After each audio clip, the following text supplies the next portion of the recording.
A exposição histórica, ou exposição de longa duração, é composta por 4 salas que, ao todo, visam contar a história e inserir as memórias dos homens e mulheres que ajudaram na formação da cidade de Londrina e da região norte do Paraná. A primeira sala, intitulada de Sala Prefácio, aborda a inserção das memórias indígenas composta pela narrativa das tribos Caigangue, Guarani e Xetá. A Sala Prefácio tem como proposta trazer a cultura e a religião dessas 3 etnias, composta por pinturas como a constelação Guarani no teto. Os objetos e textos, ao decorrer da sala prefacial, auxiliam no entendimento dos hábitos e costumes do cotidiano das 3 tribos presentes na região. A inserção da memória e história indígena representa uma brecha da continuidade de um discurso fundacional mitológico. Até dezembro de 2019, a sala prefacial continha um discurso conivente com a concepção do vazio demográfico, comum à historiografia própria de Londrina por volta da década de 1950, e mantida até os dias de hoje na concepção comum da história. Há muito que mudar ainda para que a exposição seja devidamente representativa, mas a inserção do discurso indígena representa uma mudança fundamental em direção à valorização da memória comum. De certa forma, é possível utilizar as lacunas que ainda existem na exposição do Museu Histórico como uma ferramenta para aprofundamento do discurso. Se o museu, que monumentaliza a concepção comum da história, possui uma exposição que corrobora em certos momentos com o mito fundacional, o que há mais de se refletir na sociedade que possa representar tal ausência? Nesse sentido, o museu é um espaço de memória, de cultura, mas principalmente de reflexão crítica, da criação de uma sensibilidade histórica que perceba as ausências na sociedade daquilo que é invisibilizado. A começar pela diferença entre os primeiros habitantes da terra em que Londrina foi fundada e a diferença entre os primeiros habitantes da cidade de Londrina.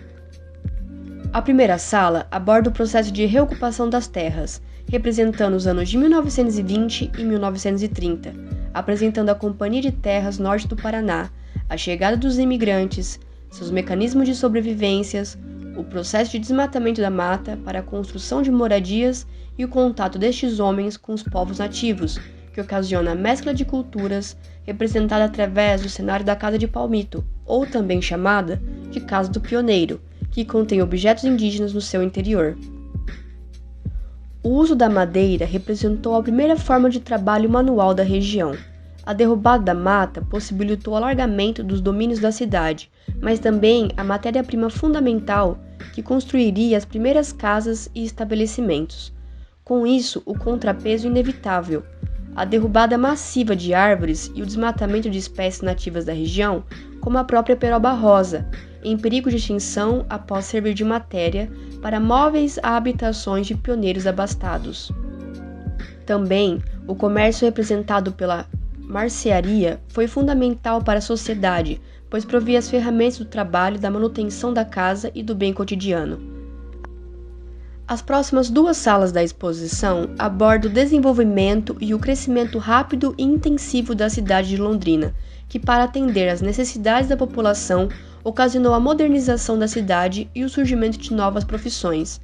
A exposição traz cenários como a alfaiataria, a fábrica de jornal e a relojoaria. Estes cenários também representam a diversidade de etnias presentes na cidade. As profissões variam das mais exclusivas à mais difundida.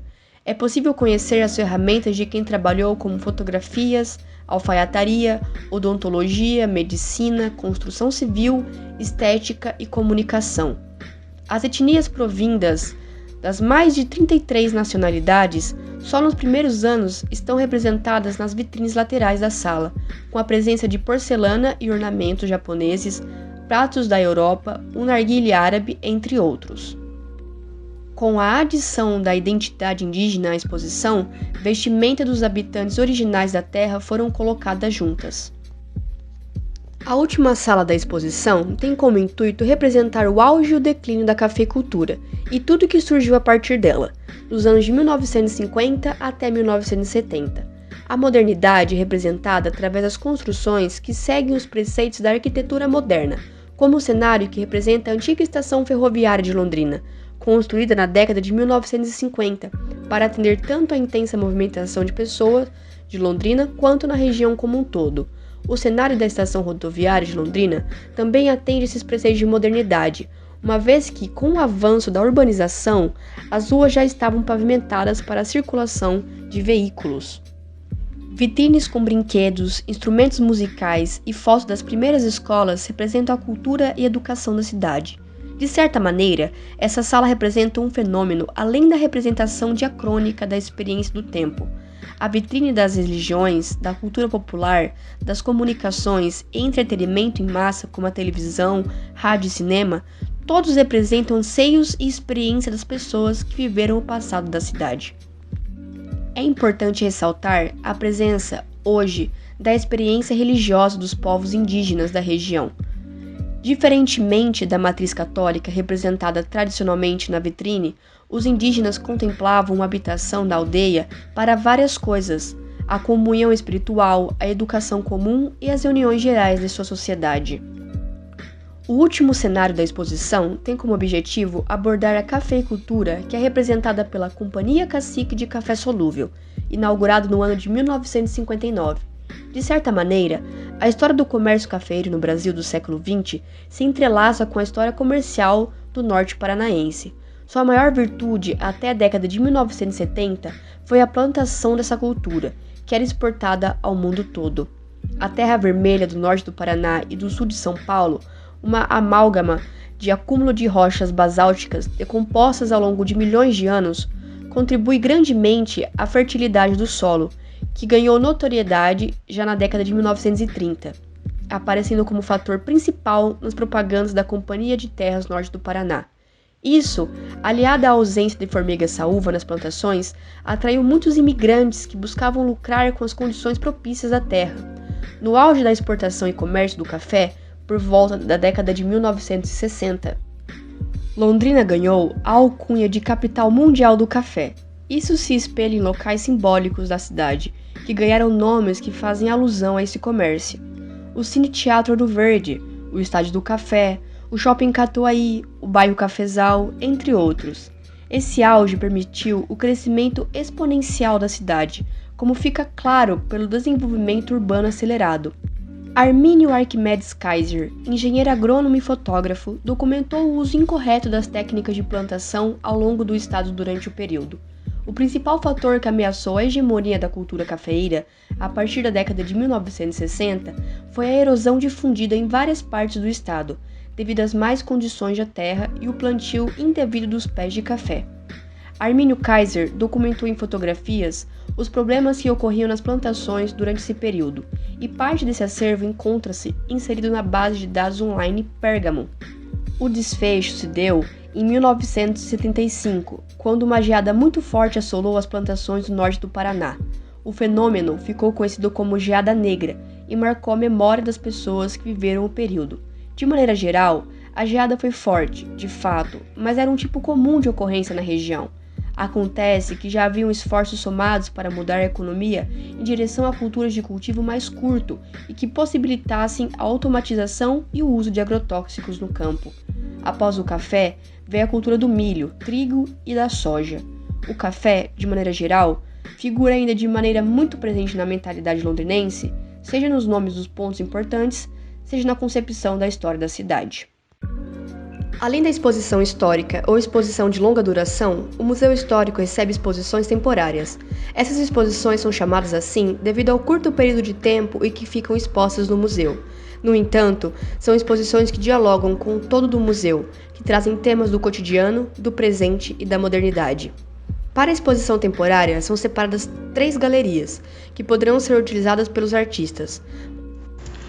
Entre os anos de 1958 e 1965, na Alfaiataria Dutra, localizada na Rua Sergípio, havia um presépio muito popular que chamava a atenção das pessoas que iam ao centro da cidade em busca de seus afazeres. Construído pela própria família do proprietário, Lauro Dutra Borges, seu único propósito era o entretenimento, quase como um hobby comum a toda a família, o qual praticavam todo fim de ano. Seu conteúdo, altamente diversificado, que contém desde um castelo até o edifício da estação ferroviária, tornou-o um símbolo do patrimônio cultural da cidade na década de 1960. Segundo relatos da filha do alfaiate, houve dias em que a alfaiataria ficava abarrotada de pessoas na entrada, dificultando até mesmo o acesso de clientes, tudo isso para que pudessem dar uma olhada no presépio da Alfaiataria Dutra. Foi somente em 2014, após ter passado por diversas instituições e casas de memória, que o presépio passou para o antigo túnel que conectava a estação rodoviária pela Praça Rocha Pombo à estação ferroviária, que é agora o museu. Todo fim de ano, o espaço fica aberto à exposição, o que permite a lembrança de quem vivenciou o ânimo de encontrar, na alfaiataria localizada na Rua Sergipe, essa parte da cultura e memória londrinense. O cafezal do Museu Histórico de Londrina, como outras partes da instituição já abordadas, pode servir de discurso para uma multiplicidade de coisas. O norte do Paraná como um todo deve muito à cultura do café, quanto mais a própria cidade de Londrina, que já foi conhecida como a capital mundial do café. Hoje em dia, durante as visitas escolares, os alunos podem colher grãos dos arbustos quando maduros, levá-los para casa e manter em sua memória esse pedaço vivo da história do município. O cafeiro demanda muitos nutrientes do solo e, se este não for devidamente mantido, os rendimentos serão precários e mínimos. Semelhante fenômeno se deu em meados da década de 1970, onde em todo o estado foram denunciados processos ininterruptos de erosão devido ao desgaste do solo. Esse contexto, junto a outros fatores significativos, levou à derrocada da cultura do café no estado e no país como um todo. Contudo, desde o emblema da cidade até a presença do cafeeiro nas dependências do museu, fica evidente que Londrina ainda possui a identidade atrelada à cultura do café, cuja economia permitiu um grande desenvolvimento urbano, principalmente na década de 1950. A locomotiva exposta na plataforma do museu representa a história de homens e mulheres que vieram com o objetivo de estabelecer suas raízes e vivenciaram a construção da cidade. Por um lado, a locomotiva complementa a presença do museu, que ressignifica a antiga estação ferroviária. Por outro, demonstra a mudança sofrida por um objeto do cotidiano da história, quando incluído a uma instituição de memória patrimonial. De origem estadunidense, direto da cidade de Filadélfia, no estado da Pensilvânia, a locomotiva, construída pela empresa The Baldwin Locomotive Works, possui em sua estrutura a data de sua construção, 1910, o que faz com que seja mais antiga que a própria cidade de Londrina. A locomotiva rodou por aproximadamente 60 anos nos trilhos paulistas e foi aposentada inicialmente no Parque da Uva, de Jundiaí, por 25 anos. Nos 3 anos posteriores, ficou estacionada nas oficinas da antiga Ferrovia Paulista Sociedade Anônima. Foi somente em 1999 que a Rede Ferroviária Federal Sociedade Anônima doou a locomotiva à Universidade Estadual de Londrina. Em 2014, foi transportada à plataforma da instituição após passar por uma grande restauração de sua estrutura. O fato de não ter necessariamente rodado os trilhos paranaenses não elimina a função que serve à memória local.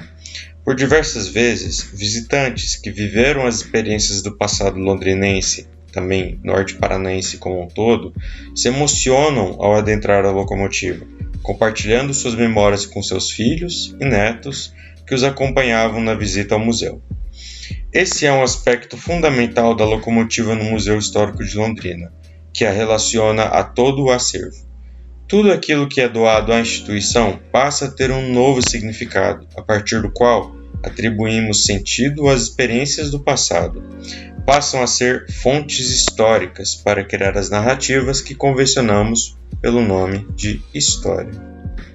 O cenário Tulha representa um recorte da escala de produção cafeeira, visando mostrar a cultura do café presente na região norte do Paraná. O cenário está dividido em 3 partes. A primeira representa o processo inicial do plantio, ou seja, o café está na lavoura. A segunda representa o tratamento do café na tulha e no terreirão, e a terceira aborda a exportação e importação do café, representada pela Companhia Cacique de Café Solúvel, empresa que representa o crescimento e o desenvolvimento da cafeicultura. Neste cenário, também é possível observar a imagem da sede da fazenda da família Lunardelli, considerados príncipes do café, devido ao alto nível de sua escala de produção.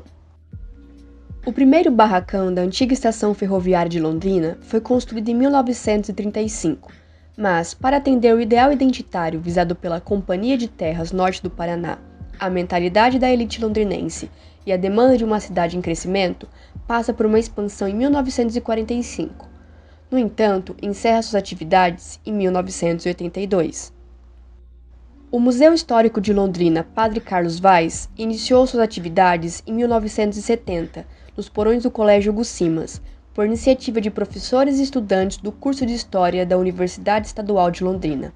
Entretanto, devido à falta de espaço e à impossibilidade de um bom acondicionamento do seu acervo, foi transferido em 1986 para o edifício da antiga estação ferroviária de Londrina. O edifício possui em sua composição traços de uma arquitetura eclética e sua característica se pauta no amplo uso de ferro em suas formas, devido à modernização nas técnicas de construção e o melhor manuseio do material. As portas e janelas do museu fazem referência à locomotiva estacionada na plataforma, e para ser a sede do Museu Histórico de Londrina, o edifício passa por um processo de revitalização, mudando algumas características no seu interior. Em 1996, iniciou a execução do projeto de revitalização Memória Viva e, em dezembro de 2000, foi reaberta ao público com espaços adequados para exposição e melhor conservação de suas coleções. A Sala dos Pioneiros, localizada no segundo andar do edifício, é dedicada à memória de homens e mulheres que vieram durante os primórdios de Londrina para fincar suas raízes.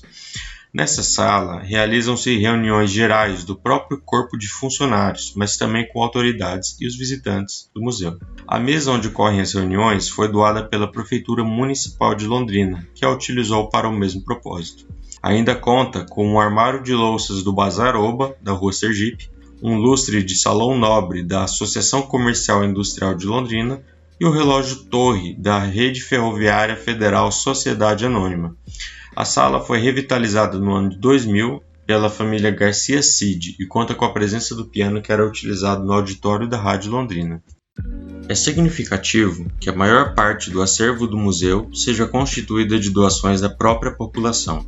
Se o museu tem o papel de propor a reflexão sobre a estrutura da sociedade histórica, ele tem o dever de representar a sociedade que forneceu essas fontes históricas, preenchendo as lacunas da injustiça e provendo o discurso da equidade e preservação da identidade comum.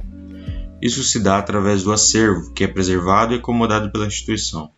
O conteúdo desse acervo começou a ser reunido ainda no final da década de 1960, por iniciativa de um projeto encabeçado pelo professor Padre Carlos Vaz e com auxílio dos alunos do curso de História da Faculdade Estadual de Filosofia, Ciências e Letras de Londrina. No Museu Histórico de Londrina, o acervo, que contém, ao todo, mais de 1 milhão de itens, é organizado em 3 setores específicos. O setor de imagem e som possui mais de 700 mil itens em seu acervo, entre fotografias, negativos, cartões postais, películas de filme e gravações de áudio, fita cassete, CDs e arquivos digitais, todos divididos em suas coleções específicas. Através de diversos projetos realizados pela Universidade Estadual de Londrina e pelo Programa Municipal de Incentivo à Cultura através da Associação Amigos do Museu, há um processo corrente de digitalização e inserção do acervo fotográfico na base de dados online Pérgamo. O acervo do setor é preservado em armários deslizantes que protegem contra a proliferação de pragas, incêndio e alteração luminosa e de umidade. O setor tridimensional conta com aproximadamente 8,1 mil objetos que contemplam a cultura material do passado. O conteúdo varia bastante, indo desde eletrodomésticos como rádios, até móveis, ornamentos diversificados e espadas destinadas a membros honorários das Forças Armadas, além, é claro, de porcelanas, coleções de brinquedos e objetos relacionados às mais diversas áreas do conhecimento, como saúde e a construção civil, por exemplo. Também, algumas peças do acervo tridimensional encontram-se inseridas na base de dados Pergamon, relativas principalmente às ferramentas das profissões da história norte paranaense.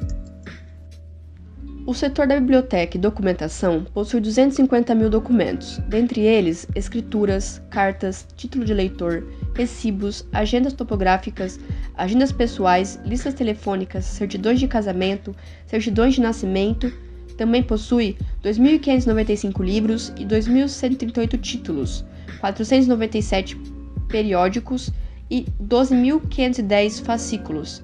Alguns documentos do setor da biblioteca também estão na rede de base de documentação Pergamon. As visitas monitoradas são atendimentos a escolas e outros grupos interessados, com acompanhamento de guias.